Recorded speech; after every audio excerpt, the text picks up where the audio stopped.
The Chicago Bears of the 1970s had an awful lot in common with 1976 Topps football cards. Or at least one thing. They were, in the case of 1976 Topps, still are, carried on the shoulders of one man. More on that dude later.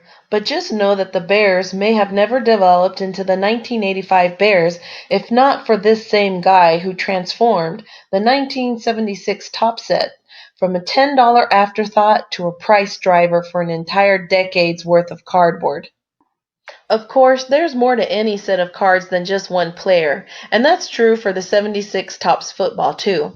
Here then are the most valuable 1976 Topps football cards as listed in the PSA Sports Market Report price guide for copies in PSA 8 condition. Hut hut! So yeah, this is the guy that makes 1976 Topps sets equivalent, in some ways at least, to the 1970s Bears. Beyond Payton, both the set and the team were a bit lackluster in the terms of player selection, but that doesn't matter much when you have the greatest running back of all time on your side. Yes, I said it, he's the greatest, to me at least. Anyway, by the time the hobby was ready to boom in earnest in the mid-1980s, Sweetness was on the cusp of breaking Jim Brown's all-time record for rushing yardage. And even though Emmitt Smith has since topped Payton, and even though Barry Sanders probably could have too, Walter's rookie card remains a hobby key. Today, you can expect to pay close to $500 for a graded near-mint copy. Lambert already had a couple of seasons and a couple of Super Bowl rings to his name by the time Topps got around to issuing his rookie card. And while linebackers have a hard time keeping up with running backs in terms of hobby appeal, Lambert is a stone-cold Steelers legend. He's also a Hall of Famer, which helps keep his rookie card at $50 plus in PSA 8 condition.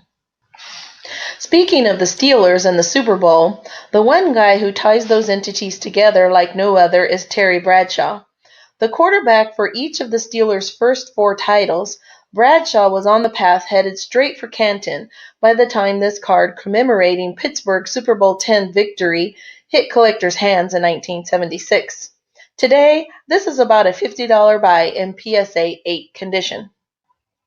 Playing in Houston with the old Oilers didn't help Brazil's visibility much, but the man was a standout at linebacker for a full decade, all in Houston. With 2 All-Pro selections and 7 Pro Bowl games to his name, Brazil finally made the Hall of Fame in 2018, which helped nudge his card values northward.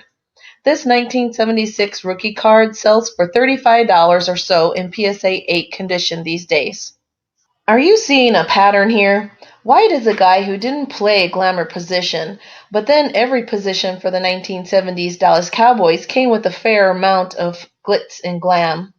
For his part, White stepped into the starting right defense tackle slot in 1977 and terrorized opposing quarterbacks and other ball handlers for the next 11 seasons. Another Hall of Famer, White's 1976 Topps rookie card hammers down around $30 in PSA 8. By 1976, Staubach had long since shaken off any quarterback rust that accumulated during his days in the Navy, and he was well on his way to becoming a Cowboys legend. I mean, is there any more visible or desirable position in all of sports than signal caller for the Dallas Cowboys? Not many for sure, and that was especially true in the 1970s. Staubach led the boys to 2 titles on his way to Canton and stopped just long enough to pose for this now $25 card as 1976 dawned. Sipe lasted until the 13th round and the 330th overall pick in the 1973 draft before the Cleveland Browns finally took a flyer. And then he didn't make his NFL debut for another 2 full years.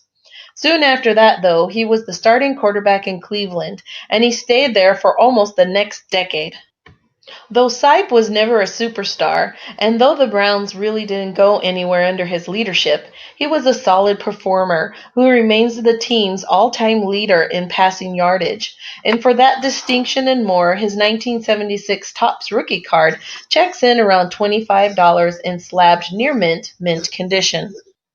Why is this solo Bradshaw card way down here at the $20 PSA 8 while the Bradshaw Super Bowl card is way up there? See above, like way above. Historical significance, maybe? Or maybe a conditioned population disparity? Maybe. But it's hard to discount the fact that Bradshaw's mug is in full display on this particular card, but not the other, right? Curly Culp may sound like the name of a Harlem Globetrotter or a long-lost stooge, but old-time fans know the truth. Namely that Culp was a standout defensive tackle for the Kansas City Chiefs in the first half of the 1970s, and a nose tackle for the Houston Oilers in the later half of the decade. Oh, and he's a Hall of Famer. His 1976 Topps card is a $20 buy in PSA 8 condition. Ho hum, another 1970s cowboy standout, another card in our top 12. In this case, Too Tall Jones checks in with a $20 card in PSA 8, but his presence here begs one question. Why is he not in the Hall of Fame? One dude who is enshrined in Canton, regardless of all the crap he's rained on his own life over the years, is O.J. Simpson. And when he played, it seemed like O.J. was always on the brink of some record or another. So what specific 1975 Juice record does this $15 plus card celebrate? Just a little matter of his having scored 23 touchdowns in a single season, that's all. Dude took down Gale Sayers in the process and also tied Lenny Moore by scoring a touchdown in all 14 regular season games. Swann was one of Bradshaw's favorite targets during the Steelers' romp through the 1970s, and he was also one of the most graceful. Perfect name visual match, in other words. Fans and hobbyists ate it all up, too, which leaves Swann's 1976 Topps card in a $15 plus in graded near mint condition. If you like this video, then remember to like this video and subscribe to our channel, waxpackgods.com.